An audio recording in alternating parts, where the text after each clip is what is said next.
already discussed about this. Told you that there are different types of viruses or bacteria which affects the immune system, where it may be in the form of bacteria or fungi or protozoans or viruses.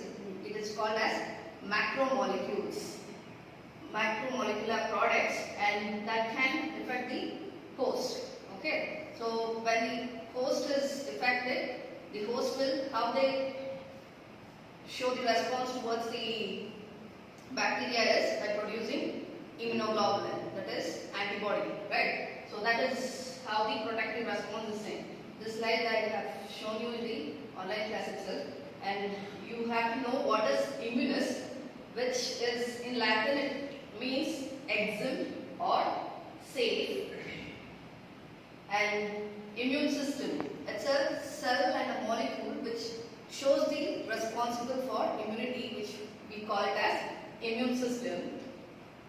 And immunogenicity, it is the ability of the substance to induce a response to the tissue of the host.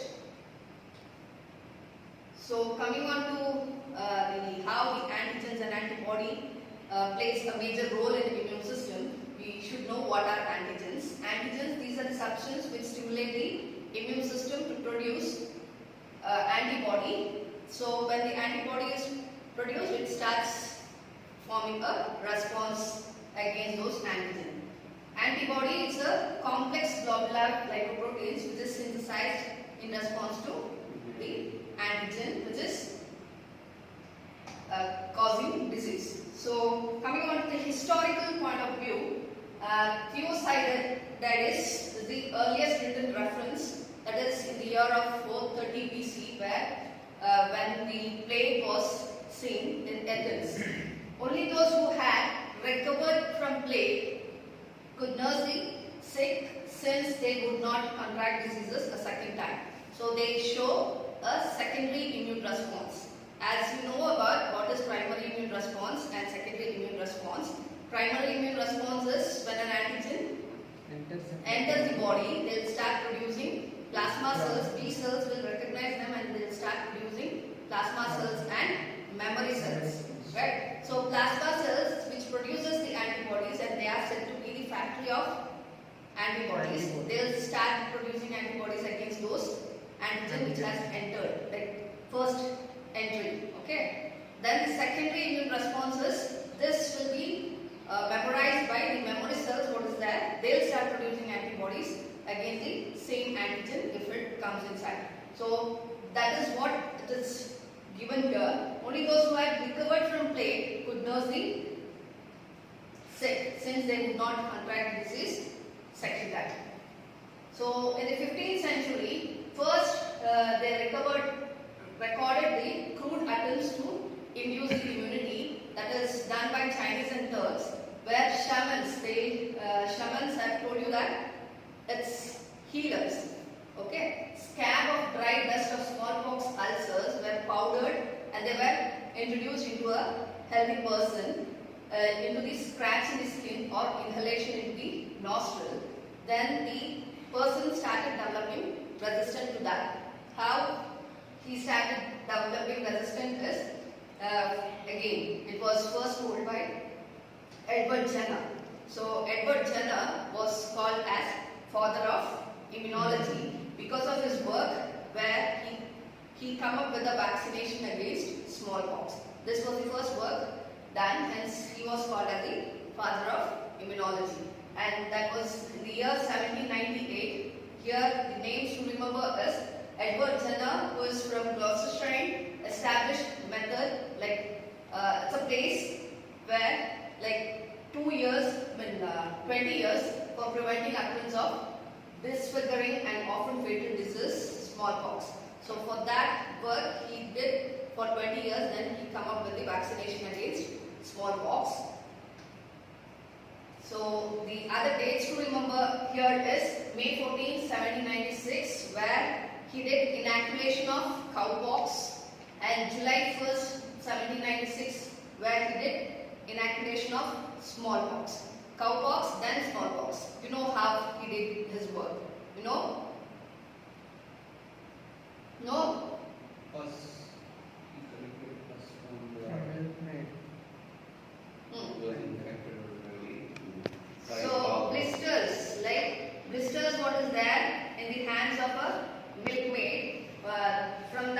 he has taken the pistol and he has infused it into the boy who is normal. Okay. Then he has injected the smallpox virus inside the same boy.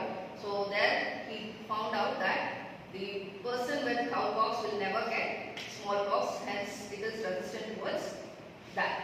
Okay. So this was the names to be remembered. That is Sarah Nurse. Sarah Nurse, she is a milkmaid.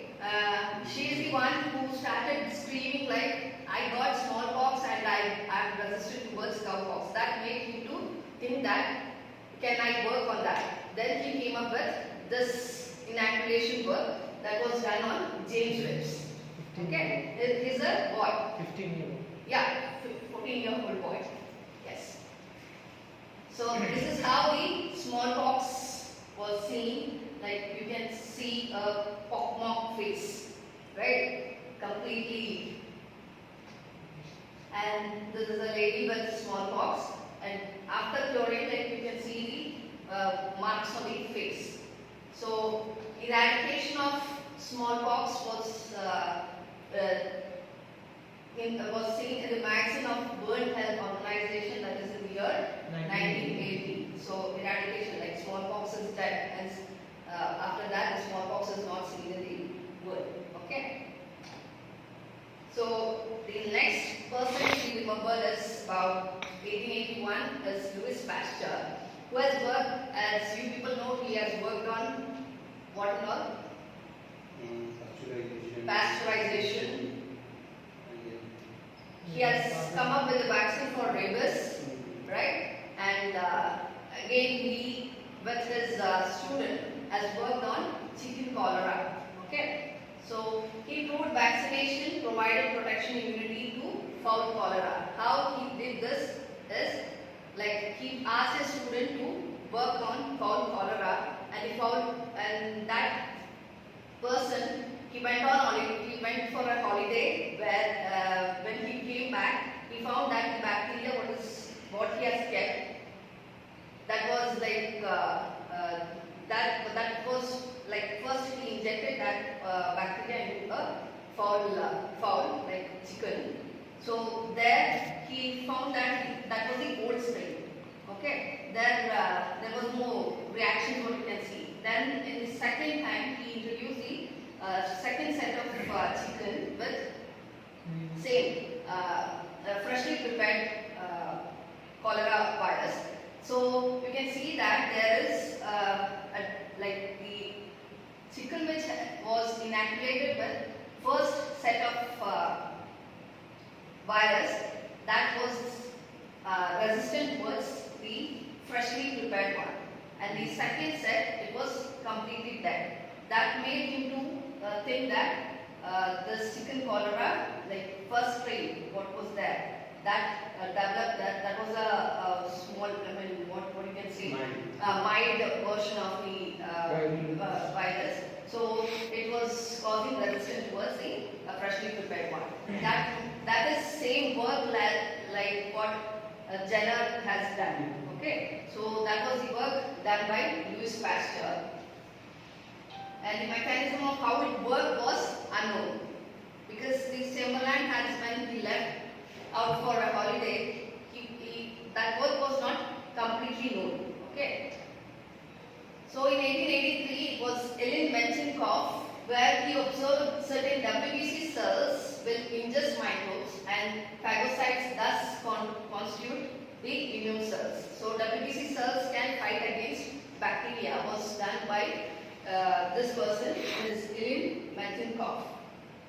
So you can see here, these are the bacteria, the rod-shaped bacteria and WBC cells which are there, which is fighting against bacteria. So in 1908, he got the Nobel Prize for this work. Okay. Yes. So immunity can be of two types. One is cell-mediated immunity, and the other one is humoral immunity. Okay. So when we say cell-mediated immunity, if an antigen enters into your body, that is like it may be your first time or the second time, the T cells, what is there, they start producing, when they start producing interleukins or any of other things, and they'll start activating these different T cells like T helper cells and T cytotoxic T cells. They can kill directly. Okay, directly. That is known as cell mediated. It is cell mediated. Cell itself goes and kills the antigen which is entering inside. That is cell mediated immunity.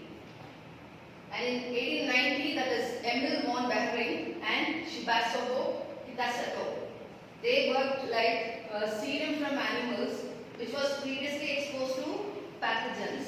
When it is injected into others, the recipients, they remain resistant to those diseases. So they implicated serum and the toxin, and they got the Nobel Prize in 1901. So the other type is like humoral immunity. Humoral is different from cell mediated because when an antigen is encountered, the body starts producing antibodies, that is by these B cells. Okay, so which cells will activate B cells to produce antibodies? Which type of cells? Which give signals to the B cells to start producing these antibodies. There should be some signal which is given to B cells, right, to produce antibodies. You know what kind of cells? It will be secondary cells, right? Yeah. You can see in primary response also you can see, right?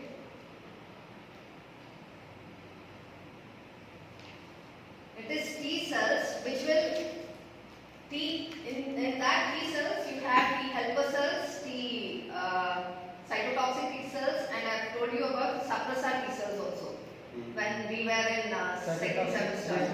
Okay. CD8 and CD4. CD4 cells, right? CD8 So CD8 is cytotoxic cytotoxic T cells and CD4 is T helper cells. They help in direct So killing. T helper cells will help them to produce antibodies. So they give the signal to the B cells to produce antibodies against the antigen which is encountered. Okay. So that is known as humoral immunities. CD4 and CD8. Discuss in detail, we have it in the coming classes. I will explain you that. Okay. So when an object is potentially antigenic, when it has an arrangement of atoms on its surface that differs from the surface configuration of any normal host component. So the immunological defense system, it is based on the ability of the organism to distinguish whether it is a self molecules or a non-self molecules. If it is a self molecules, they have to start producing antibodies. Huh? Self? No. Then? The cell they have to produce. So if our self molecules will be recognized as non-selves, then Autoimmunity. what you can Autoimmunity. yeah, it is it causes autoimmunity. So coming on to the immune system, you can see the complete lymphatic system here. Okay, you know what is lymphatic system, right? It is a network of vessels where they collect the fluids from the blood capillaries and then ultimately they'll move towards the tissues and ultimately they'll return it back to the blood. That is known as lymphatic system.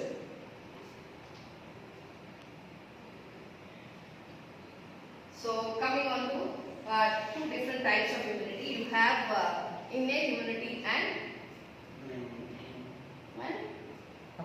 acquired immunity. Then we have one more, that is adoptive immunity. Okay. So now we'll be discussing only about, in this class we'll be discussing about innate immunity. Whereas innate immunity, it can be caused due to physical barriers or by surface secretion. First we should know what is innate immunity. You know what is innate immunity? Immunity by birth, it is innate immunity. You need not have external help to fight against the particular disease. By mother, whichever immunity is given, that is innate immunity. So adaptive? Adaptive is you need to take like you need to insert antibodies into body and fight against the disease. For example, vaccination. And Okay. So innate immunity. Breastfeeding, is it innate immunity or acquired immunity? It is innate immunity because see, in case of it is acquired immunity. So here in acquired immunity you have two different types. Okay, like they are again classified into two different types. That is natural acquired immunity and artificial acquired immunity. Okay, that we will be discussing in the next class. You have this breastfeeding example as well as the placenta that also. Yeah, I'll tell you that.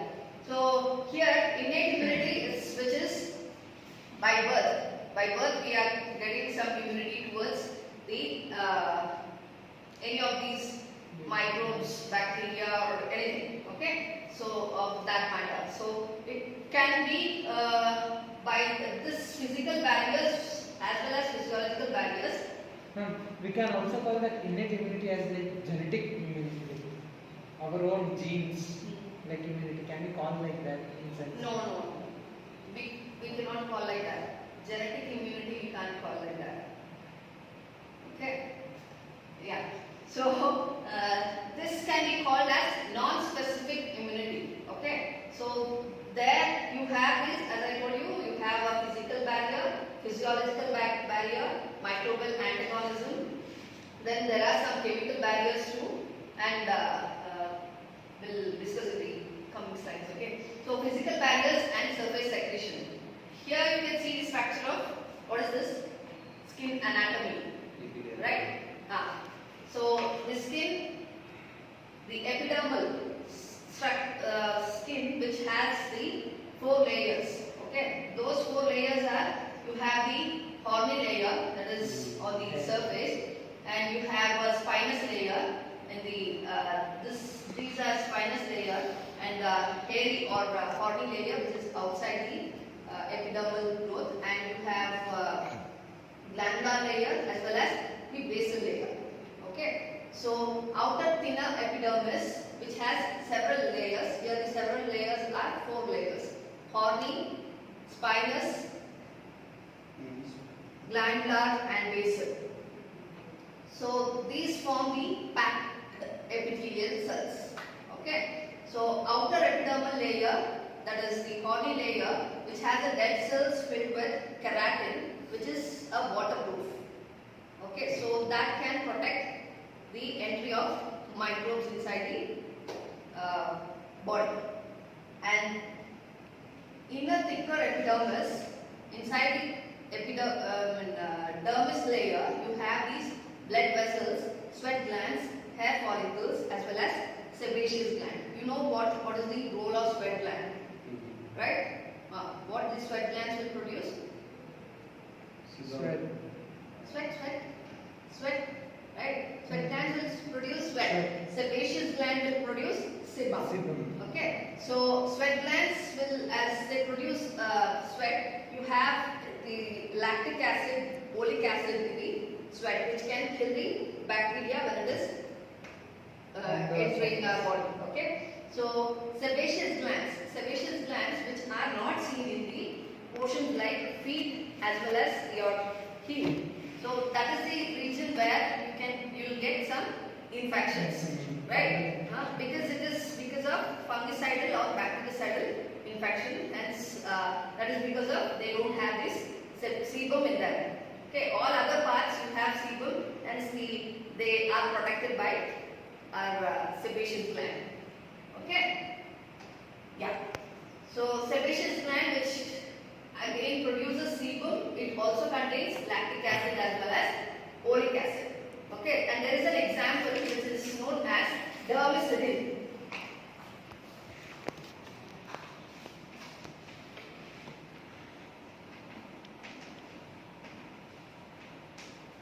Dermicidin, which is produced by sweat gland, and this dermicidin, it can be proteolytically digested. Okay.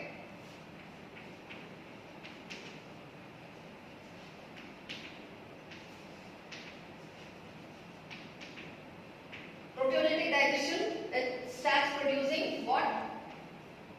Peptides. So any of the protein on which sorting, like enzymes of proteolytic enzymes, when they digest those proteins, they'll produce peptides, right? So you have these peptides in the sweat gland that can fight against what? Microbes. This is the best example what is there in the sweat gland, herbicidin. Okay, so sebaceous gland, as I told you, the sebaceous gland which has lactic acid and oleic acid, which has a low pH, that is about 3 to 5. And the low pH, the microbes cannot survive. So they retarded growth of microbes. Okay, so damage to skin, which is like scratches on the skin, wounds or abrasions, form the route for the entry of microbes, that you know. So areas which is not covered by skin, for example, you have mouth, trachea, lungs, eyes, digestive tract, where you have these mucous membranes, right? So you know the role of mucous membranes. You have these mucus on the surface of mucous membranes and a cilia, which is epithelial cells which have cilia, that is we call it as ciliated epithelial cells, right? So this role of cilia is when a microbe enters, it can get trapped on the mucous membrane, right? So the cilia will take off those bacteria. Fine. So here, in case of when mucus is continuously produced, it can trap the microbe which is entering. So when it is trapped, it moves up into the throat. Okay. From the throat, we will swallow it, and it is entering into a digestive system, that is into the stomach. And our stomach will produce gastric juice against those bacteria. So then they can be like digested or distracted inside the stomach, as they can't lead us to the acidic condition, right? Yes? Yes. So the other way is like mechanically it can be expelled by sneeze and cough. When an irritant is entering through your nostril, what your nostril does is sense an inhaled irritant. The brain signals the lungs to inhale it deeply. When it is inhaled deeply, they'll form a pressure inside your lungs. So this pressure is suddenly expelled in the form of a sneeze. Okay, so your sneeze, what does your sneeze contain? You have to see this. When you sneeze, you have many microbes inside it. Okay, so this is how, that is the reason why people say that you have to hold your hands on your mouth. Okay, so that it won't come out and you have to wash your hands. Okay, so when I was talking about this, same time he sneezed. Okay, so you have, as I told you, you have these physical barriers. That is what we have discussed now, and we also have some physiological barriers, like many secreted body fluids, which will act as a bactericide. Okay, you can see here, tears, saliva, nasal secretions, urine, which all produces lysozyme. Lysozyme which can cleave the peptidoglycan of the cell wall of bacteria. Okay, and your milk, like the milk which we produce, will also have lactoperoxidase. Okay, that will also kill bacteria. Then gastric juice, which produces acid, that can also kill the bacteria. Then semen, which has spermine and zinc, which can also act against bacteria. And damaged tissues, which has spermine and spermidine, they also have a role in killing of variety of bacteria. So this is about the physiological process what you can see in case of innate immunity. Innate is where we do produce these to fight against any infections. Okay. So some pathogens, for example, you have influenza virus, where the surface molecules, that is in the cells in mucous membranes of the respiratory tract, they will prevent transport by cilia. Like as I told you, when you have epithelial cells, it will protect by not leaving the bacteria inside, that is why mucus will trap it and cilia will push it out. Okay. So Neisseria gonorrhea, you know what is Neisseria gonorrhea causes? And is it a virus or a bacteria? It's a bacteria. Yes. So it will causes gonorrhea. Gonorrhea is what? It's a STD, that is sexually transmitted disease. So pili, this aroma should come here. Okay. Pili, the epithelial cells of mucous membrane of urogenital tract. Urogenital tract, they have pili, you know, right? Small Finger-like projections. Finger-like projections. What are these pili? They help in absorption of nutrition. Pili helps in absorption of nutrition. No, that is very. That is in case of intestine where you have pili.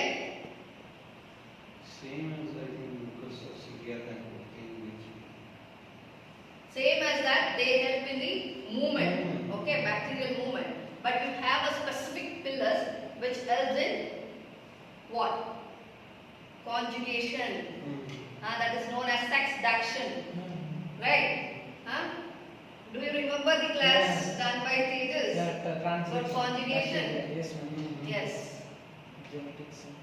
So the other functions are like phagocytosis, where you can see here, like check out the bacteria when it enters, it will enter into they are engulfed or they are taken up inside by endocytosis, and they form a phagosome, and this will be taken inside. Okay. So that is why the process known as phagocytosis. Phagocytosis is cell eating. Then you have receptor-mediated endocytosis. This is again the function, one of the function of innate immunity, where the cell will, when a bacteria which is recognized by the receptor, and the receptor will take up and they'll form a clathrin-coated bed. This and all, I think you have studied in your first semester itself. So, neutrophils, blood, monocytes, tissue macrophages, what do they do? What are the roles of neutrophils, blood, monocytes, tissue macrophages? They will help in phagocytosis. Yes, they help in phagocytosis, like they will be engulfing those bacteria which is entering inside our body. Then what they do? Excrete. Excrete or lysozyme? digested or destroyed. Hydrolytic And enzymes.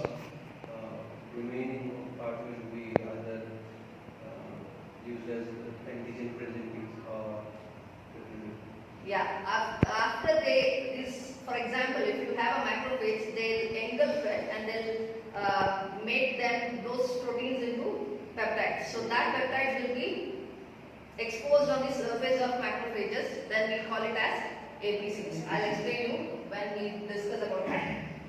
So you have these monocytes, macrophages, which will act against bacteria. Monocytes, when it moves towards the tissue, it forms a macrophage, right? Yeah.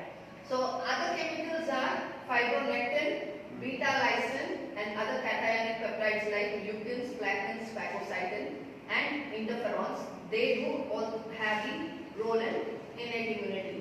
Like fibronectin, which is having a high molecular weight glycoprotein, it binds to the surface of Streptococcus aureus and streptococci groups of, like you have ACG groups, where what they do is they opsonize the bacteria. So when opsonizing is, like they mark them. Say if you the body, like this is a post, okay. So when a bacteria or anything, antigen, if it enters inside, this will be marked. For example, if this is a bacteria, then we mark by some proteins which is called as opsonin. Okay. So when it sees these bacteria inside, they will start producing antibodies. So the antibodies which will be forming an antigen-antibody complex. So this process is known as opsonization. So complete antigen antibody complex when it is formed, they can be engulfed by macrophages. As they are marking it, and this can easily be engulfed by macrophages. This process is